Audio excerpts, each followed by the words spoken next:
few behaviours of those who have been through narcissistic and emotional abuse, a few behaviours of the survivors. And one of the first of these is an excessive self-doubt within their own abilities, their own thoughts, their own feelings, their own opinions, other people.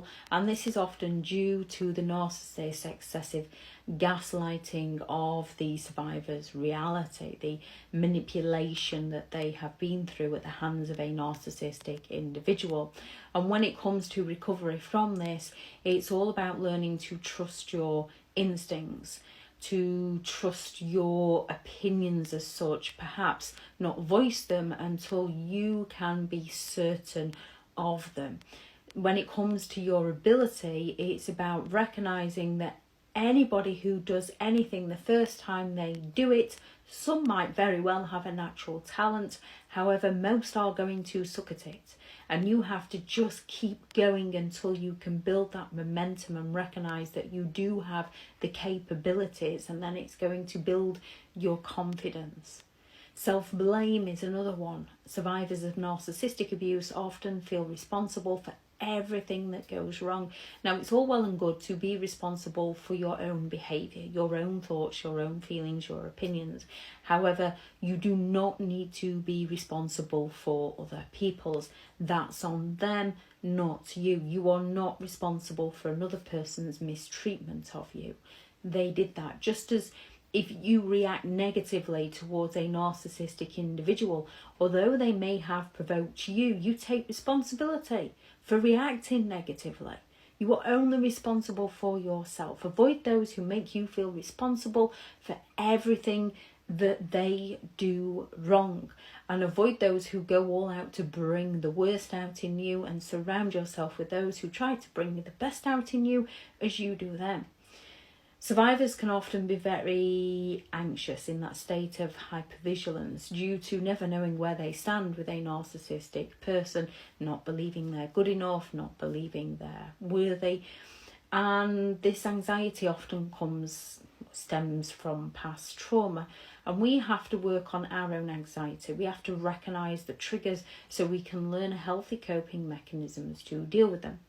We can isolate ourselves as a form of self-protection due to the situation that we've been in, due to that self-doubt, that self-blame, not feeling good enough. We can begin to isolate ourselves, and it's about getting up and going out and doing it anyway, even when you don't want to. It's about having that discipline to join the hobbies, join the gym, go and join the book group, go and join a running club, whatever it is that you enjoy, to get out there and go again.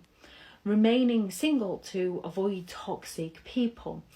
Now, there's nothing wrong in remaining single if you want to choose to remain single. If you've discovered that you are happier, that you've been there, you've done that, you've got married, you've had children, you've got the 2.5 kids, it didn't work out, and you can be happy on your own. However, if you're remaining single for fear of toxic people, then it's time to learn about toxic people's behaviour, to trust your instincts and go out there and start meeting people again. Apologising often for things that you haven't even done, usually because you're taking responsibility still for other people's behaviour. That imposter syndrome, feeling like a fraud, feeling like you're unworthy, feeling like you're incapable because you've been invalidated and devalued and gaslighted by a narcissistic individual. And this is a case again where, such as a hairdresser, when they first go in, they're learning on the job. We all have to start somewhere, and it's time we recognise that we all start somewhere. That child is not born knowing how to walk. They learn, and they learn in so many different ways at their own pace. They stumble, they fall, they get up, they go again. Can also go to the self-defense mechanism of avoiding any form of conflict for fear of triggering negative reactions from another person. There is healthy conflict, and yes, you do need to avoid conflict around those who lack empathy and are never going to be willing to listen to you. You can have difficulty in trusting in your own judgment and in other people, and this is when it comes to learning to trust your instincts again. Life is sometimes a very harsh learning curve.